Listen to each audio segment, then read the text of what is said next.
So friends, आइए start करते अपना आज के वीडियो को। चैनल पे नए हैं तो सब्सक्राइब कर लीजिए और बेल आइकन पर नोटिफिकेशन पे क्लिक कर लीजिए ताकि आपको आने वाले सभी नोटिफिकेशन रिगार्डिंग हमारे वीडियोस रेगुलरली मिलते रहें। एक इंपॉर्टेंट केस यहाँ पर आया है, सुप्रीम कोर्ट का ये केस है, बहुत ही ज़्यादा इंपॉर्टेंट केस है। आइए इस केस के बारे में हम आपको थोड़ी सी जानकारी दे दें। पहले तो ये केस है पिटिशनर का। पिटिशनर एक कंपनी है जिन्होंने अपनी रिटर्न फाइल करी है सर, इनकम टैक्स रिटर्न जो है वो यहाँ पर फाइल करी है एंड उस रिटर्न के अंदर उन्होंने यहाँ पर दिखाया है loss sir, around nearly 1 crore से ज़्यादा का इन्होंने लॉस दिखाया है। एंड ये लॉस हुआ है ड्यू टू एक्सचेंज फ्लक्चुएशन के वजह से। किस वजह से हुआ है सर? एक्सचेंज फ्लक्चुएशन की वजह से लॉस हुआ है। और यहाँ पर ये एक्सचेंज फ्लक्चुएशन के लॉस किस वजह से लॉस हुआ है? क्योंकि यहाँ पर जो है पिटिशनर एक एग्रीमेंट के अंदर जुड़े हैं, जिन्होंने एग्रीमेंट किया है, बाहर की एक यूरोपियन कंपनी है जिनके साथ इन्होंने एग्रीमेंट किया है। एंड यहाँ पर जो है उन्होंने लोन लिया है सर, लोन लिया है इन्होंने, बाहर के आउटसाइड कंपनी के साथ एग्रीमेंट किया है और लोन लिया है, प्रोजेक्ट के लिए लोन लिया है। एंड वो लोन यूज किया है बिजनेस के अंदर। जो लोन है वो यूज किया है किसके अंदर सर? बिजनेस के अंदर ये लोन जो है यूज किया है। एंड जब इन्होंने इस लोन का जो रीपे किया था यूरोपियन कंपनी को वापस, तो यहां पर एक्सचेंज फ्लक्चुएशन रेट के वजह से यहां पर इन्होंने यहां पर जो हायर लोन इन्होंने वापस दिया है। तो यहां पर जो एक्सचेंज फ्लक्चुएशन का यहां पर जो लॉस है वो इन्होंने यहां पर जो पीएनएल के अंदर डेबिट किया है। अब इस लॉस की वजह से इनका क्या हो गया सर? लॉस यहां पर इनकम आ गई, लॉस इनकम आ गई। और जो है यहां पर इन्होंने अपनी रिटर्न फाइल कर दी 1996 और 1997 असेसमेंट ईयर की। इन्होंने 1997 1998 असेसमेंट ईयर की इन्होंने रिटर्न फाइल करी। एंड डिपार्टमेंट ने यहां पर इनकी जो रिटर्न है वो यहां पर असेस करी है और यहां पर पॉजिटिव टैक्सेबल इनकम करके इनकी रिटर्न जो है असेस कर दी है। अब ये जो है यहां पर जो है कहां पर गए सर? अपील में गए। सबसे पहले कहां पर गए? कमिश्नर अपील के अंदर, जहां पर इनका रिजेक्ट कर दिया गया। फिर ये गए ITAT अपील के अंदर, जहां पर इनकी कंसिडर करी और उसी के साथ साथ इन्होंने यहां पर एक और क्लेम रख दिया, एक और फ्रेश क्लेम यहां पर इन्होंने रख दिया कि यहां पर 2 करोड़ का, अराउंड 2 करोड़ से ज्यादा का जो रेवेन्यू एक्सपेंडिचर था, जो कैपिटल किया गया था इनके रिटर्न में, वो इन्होंने रेवेन्यू मानकर इन्होंने एक और क्लेम यहां पर रख दिया, फ्रेश क्लेम। ITAT ने यहां पर जो है दोनों क्लेम को अलाउड कर दिया। एक तो जो लॉस था वो भी अलाउड किया, डिपार्टमेंट ने यहां पे मना किया था, और जो फ्रेश क्लेम किया था रेवेन्यू एक्सपेंडिचर 2 करोड़ का, जो कैपिटल एक्सपेंडिचर पहले किया गया था रिटर्न के अंदर, वो भी यहां पर अलाउड कर दिया। लेकिन डिपार्टमेंट यहां पर इसके अगेंस्ट हाई कोर्ट के अंदर गए। हाई कोर्ट ने यहां पर क्या किया? जो डिसीजन दिया गया ITAT ने वो रिवर्स कर दिया। अब यहां पर SSC जो वो सुप्रीम कोर्ट के अंदर गए और आइए देखते हैं सुप्रीम कोर्ट के अंदर फाइनली यहां पर क्या डिसीजन दिया गया है। तो केस तो आपको समझ में आ गया होगा, एक बार मैं ऊपर से आपको सारा एक बार समझा देता हूं ताकि आपको थोड़ा सा और डेप्थ नॉलेज हो जाए। एप्लेंट कंपनी थी जिन्होंने रिटर्न फाइल किया था असेसमेंट ईयर 1997 का, जिन्होंने लॉस दिखाया यहां पर रिटर्न के अंदर, exchange fluctuation loss 1 crore 10 lakh का, और उन्होंने अपनी रिटर्न फर्निश करी। एंड यहां पर असेसमेंट हुआ उनका, तो असेसमेंट में यहां पर जो लॉस डिक्लेयर किया था, तो असेसमेंट में यहां पर पॉजिटिव इनकम यहां पर इनकी दिखाई दी गई, डिपार्टमेंट ने इनको पॉजिटिव यहां पर लगा दिया गया। लेकिन अपीलेंट ने यहां पर जो है कहा कि मेरा लॉस है तो मैं कमिश्नर अपील में जाता हूं, वहां पर रिजेक्ट हो गया। फिर ये गए जो यहां पर ITAT के अपील के अंदर गए। ITAT के अंदर यहां पर जो अपीलेंट ने कहा कि यहां पर सिर्फ लॉस 1 करोड़ 10 करोड़ का ही नहीं है, बल्कि इन्होंने एक और फ्रेश लॉस रख दिया, जो इन्होंने यहां पर रेवेन्यू एक्सपेंडिचर कर दिया, जो पहले इन्होंने रिटर्न में कैपिटल एक्सपेंडिचर किया था 2 करोड़ 46 लाख का। अब यहां पर डिपार्टमेंट को यहां पर कोई ऑब्जेक्शन नहीं था, इन्होंने जो भी फ्रेश रखा था, जो भी फ्रेश क्लेम रखा था, डिपार्टमेंट को भी कोई ऑब्जेक्शन नहीं था। ITAT ने भी यहां पर सेक्शन 254 के अंदर देखते हुए यहां पर जो फ्रेश क्लेम वो भी अलाउड कर दिया एज पर the national thermal power company limited का जो डिसीजन था उसको देखते हुए। और ITAT ने जो कमिश्नर अपील थी वो यहां पर रिवर्स कर दी और अलाउड कर दिया, यहां पर जो लॉस था वो अलाउड कर दिया, जो रेवेन्यू एक्सपेंडिचर था जो क्लेम किया था वो भी अलाउड कर दिया। तो दोनों यहां पर एक्सपेंडिचर अलाउड कर दिए थे और यहां पर अलाउबल कर दिया, जो डिसीजन यहां पर जो दिया गया था पूरा का पूरा ITAT ने कहा कि ये जो लॉस है एक्सचेंज फ्लक्चुएशन का, जो फंड बोरो किया गया था बाहर की कंपनी से, यूटिलाइज किया गया बिजनेस पर्पस के लिए। अगर यहां पे प्रॉफिट होता तो सरकार यहां पर प्रॉफिट लेती, डिपार्टमेंट यहां पर प्रॉफिट ऑफर होता, लेकिन यहां पर लॉस हुआ है तो सरकार मना कर रही है, ऐसा नहीं चलेगा सर।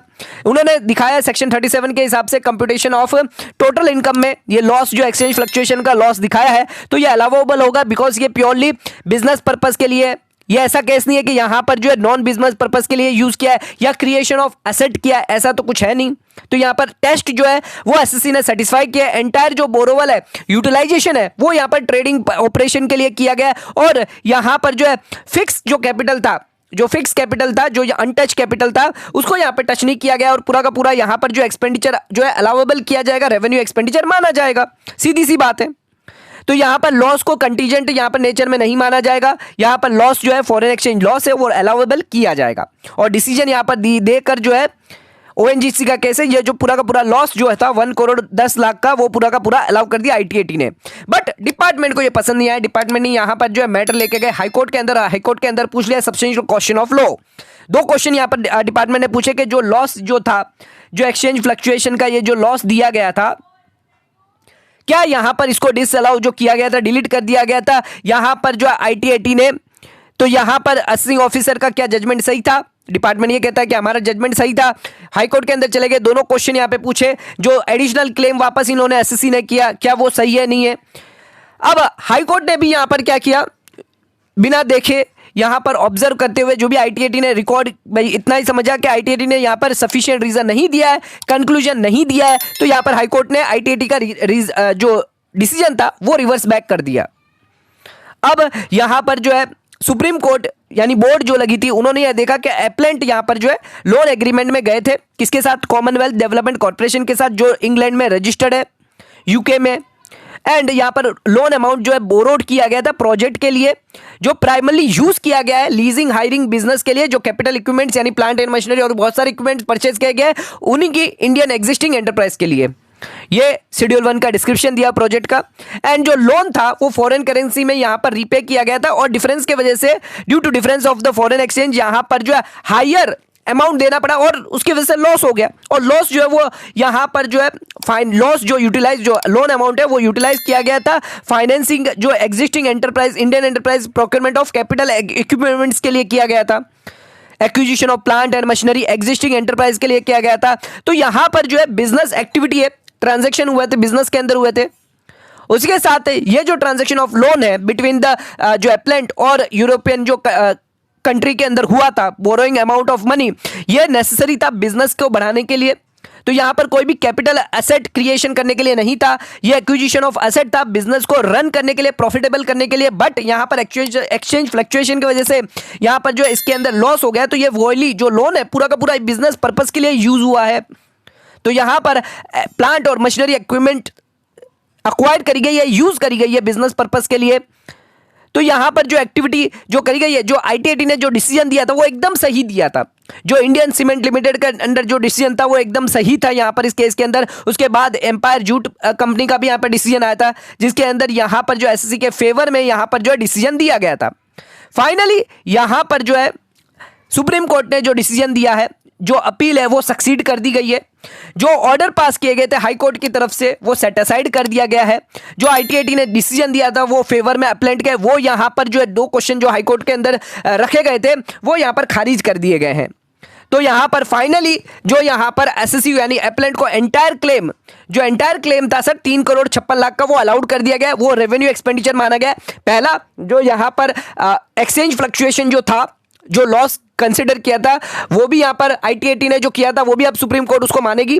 सुप्रीम कोर्ट यानी उसको अलाउड कर दिया। दूसरी चीज, जो कैपिटल एक्सपेंडिचर पहले रिटर्न में किया था, बट आईटीएटी के सामने जब यहां पर अपील करी थी, जब आए थे तब यहां पर उन्होंने फ्रेश क्लेम लग दिया 2 करोड़ का, वो भी यहां पर अलाउड कर दिया सुप्रीम कोर्ट ने। तो यहां पर फाइनल ऑर्डर जो है पास कर दिया गया और यहां पर एप्लेंट को यह भी अलाउड कर दिया कि आप डेप्रिसिएशन भी अलाउड अवेल्ड कर सकते हैं, जो भी कैपिटल एक्सपेंडिचर जो भी होगा। तो यहां पर जो है एक्सचेंज फ्लक्चुएशन को जो है यहां पर अलाउड कर दिया गया है। अपील यहां पर जो है अलाउड कर दी गई विदाउट एनी कॉस्ट। तो एक बहुत बड़ा इंपॉर्टेंट डिसीजन, बहुत बढ़िया डिसीजन यहां पर सुप्रीम कोर्ट की तरफ से आया है, जहां पर एक्सचेंज फ्लक्चुएशन अगर आप लोन बोरो करते हैं, बिजनेस पर्पस के लिए यूज कर रहे हैं, तो अगर यहां पर बाहर से अगर लेते हैं तो उस केस में एक्सचेंज फ्लक्चुएशन में आपको लॉस होता है। तो यहां पर जो है ये डिसीजन के अंदर, यहां पर सुप्रीम कोर्ट के डिसीजन के अंदर के उसको लॉस को कंसीडर किया जाएगा सर। वो आपके रिटर्न ऑफ इनकम में अगर दिखाया जाता है या फिर आप सब्सिक्वेंटली अगर कोई कैपिटल एक्सपेंडिचर, रेवेन्यू एक्सपेंडिचर करते हैं तो यहां पर वो अलाउड किया गया है। सो आज का वीडियो पसंद आया, चैनल को लाइक और सब्सक्राइब जरूर करेगा, ज्यादा से ज्यादा शेयर जरूर करेगा। धन्यवाद।